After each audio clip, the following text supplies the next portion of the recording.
but everybody's talking about the halftime show that was anticipated in New Orleans. Um, First of all, everybody's so upset about Lil Wayne not being able to perform. I have to be honest with you guys. Lil Wayne, after they kept trying to fight for him and vouch for him to do the show, they actually did a test run, if you ask me. And we kind of got a taste of what his performance would be. And unfortunately, the Lil Wayne of today is just not the Lil Wayne of yesterday, unfortunately. Now, as far as Kendrick Lamar's performance, Kendrick Lamar speaks to the 20%. He does not speak to the 80%. Therefore, he's going to disappoint a lot of people because the 80% are considered the blind, deaf, and the dumb. And the 20% are considered the enlightened and the woke, those who can hear and see beyond flesh and blood, okay? So his performance was a dog whistle to us.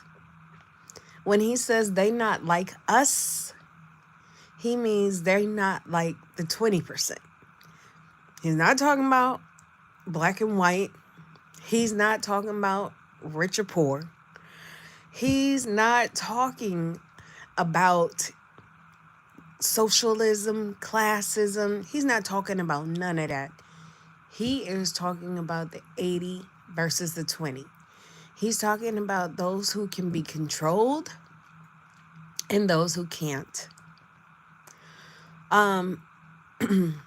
Why they gave him such a platform, I don't know. I don't know if it was to punish other people. And he was used to be a weapon, and he was weaponized against those that are in power, those who have been in power, those who thought they were in power. However, it benefits him because those who did not really know his music have now been exposed to him and his music and his style. And those who weren't perhaps woke, those who were a part of the 80%, maybe he has won some people over to the 20%. You have a lot of people that are dissecting his performance, and they are basically saying, oh, this symbolizes that, this symbolizes this symbolizes that. And me personally, I can appreciate it because the videos are pretty thought-provoking. But you have the other 80% that are saying, oh, his performance was trash. They should have gotten Lil Wayne. Worst performance ever. Why did he have on bell bottoms? Now, I will be one to say I did not appreciate the wardrobe choice. I wasn't feeling the wardrobe choice, y'all. But like I said before, his performance was for the 20%, not the 80%. So therefore, the 80% is disappointed. They are bitching. They are angry. They don't understand why it just couldn't be somebody else. How come he just couldn't sing these songs? Why? And then you have the 20% who know why, who know and can dissect the symbolisms, who are well read, whose brains and minds are well fed, and we get it. And some people aren't going to get it. It's to my understanding that Trump left at the third quarter.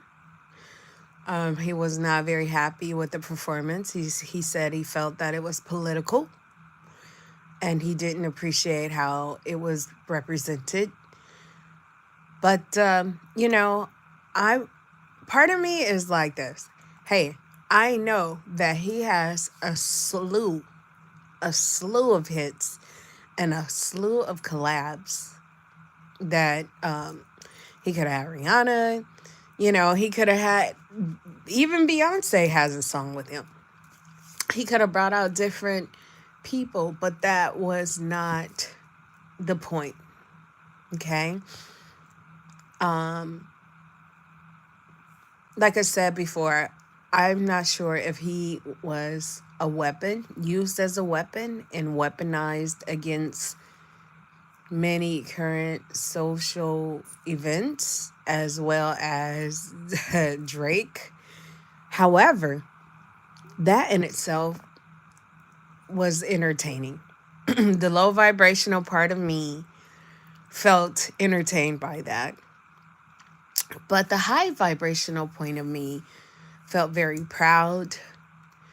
Back in the day, J Rock, he was the next promised person out of the projects of Watts, and they made the mistake and let Kendrick Lamar be the featured artist on The Hood Gon' Love It.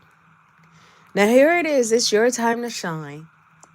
Your video goes wild. It goes worldwide, and you feature Kendrick Lamar, and everybody said the same thing. Who was the second guy? Who was the guy that rapped? He's next up? Oh, that dude was fire. And imagine you putting somebody on and they supersede your career. And the hype about him. I mean, and the whole part about it is, one thing that I have realized is a lot of people love to discover. They love to feel like they heard it first. They love from the ground up. They like a good rags to riches type of story. And people begin to dig, and they found that they could really relate with Kendrick. It was real. It was down to earth. It was relatable. You know, he his skits on his albums, they were funny. We could all relate, and it was hood grown. And one thing that we loved about him is he is a mystery because he will disappear, but when he pop out and show him, he really shows up. So kudos to him. He has really grown, but I don't see much change in him. It doesn't seem like he's completely sold out. The only thing that I question, the only thing that I question is those bell bottoms. That's what I question. Um, is the bell bottoms. I wasn't feeling the bell bottoms, bro. I think that they were fitting kind of snug. Thighs, hips, and butt was popping. And I pray that they don't go from skinny jeans to bell bottoms. It was given Fashion Nova. I know about a week ago, Pharrell went viral. He was photographed with his wife, and he had on similar jeans. And I'm like, oh my God, please don't make this a thing, because it's slim pickings out here anyway. And there ain't no way I'm going to be attracted to a man with some hip hugging low rise bell bottoms on. I can't see me doing it.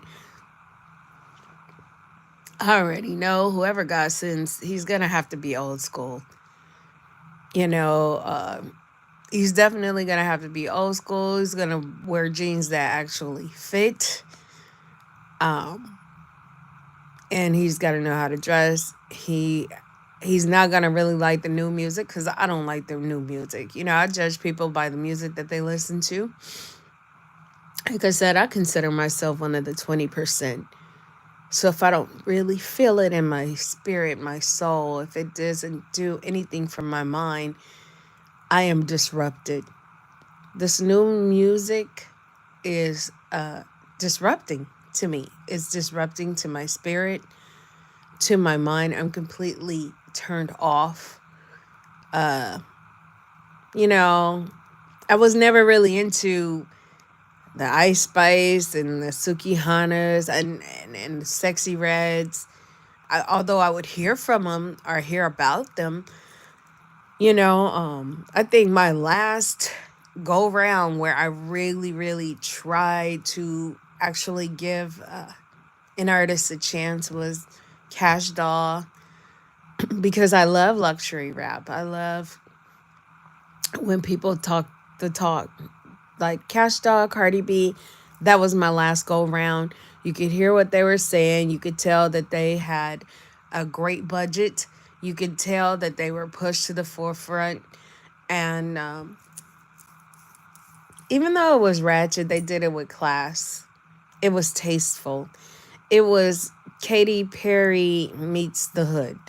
It was kind of Nicki Minaj's, where it's Barbie, but ghetto Barbie. And I can really, really appreciate that. But when you're just getting just straight up raunchy and shameless and promoting ratchet culture to a point where you're just promoting STDs and diseases and reckless behavior, where it's reckless to your health to the point where you're leading this generation to destruction, you know, at that point, it is just extremely demonic, and I have my limits. I have my limits, and however, they came out around the time that I was in my 40s. I'm in my 40s currently, and they're not talking to me. They're talking to my goddaughter. My goddaughter is 23 years old. They're talking to her and younger. They're not. They. My time has come and gone. My time was Lil Kim, and Lord knows, she promoted whore culture, but it was done in a way of luxury. It was done in a way of there was no Netflix and chill. Okay, in fact, there was no Netflix. Okay, and I want to say that like Lil Kim, Foxy Brown, their era patterned after mob wives. They dated wise guys, Italian mob wives. They had diamonds, they had furs, they had trips, they had pure luxury. The men took care of the women, and the men dressed sharp. So if you think about Biggie with his fedora hats and his Armani suits, those we kind of paved ourselves and patterned ourselves behind the Italian culture. And then we threw a little bit of street in it. But this culture here, I'm so out of touch with it. The way that everyone's dressing, no one wants to get a haircut anymore, amongst other things. I won't get into it, but I'm just out of touch with it. However, I'm not out of touch with the alignment of being in the 20%. And like I said before, it was definitely a dog whistle when it came to Kendrick. Kendrick is very layered. He is very precise, and he's very strategic. He doesn't do too much. He does just enough. He doesn't say too much, but when he speaks, it's potent, it's fortified. And like they say, I'm not talking fast, you're listening slow. It definitely has a replay value of 100%. And I'm proud of him. I'm proud that he represents the West Coast. He represents the ones that were counted out: Compton, Watts, Long Beach, LA, South Central, all of these places that were considered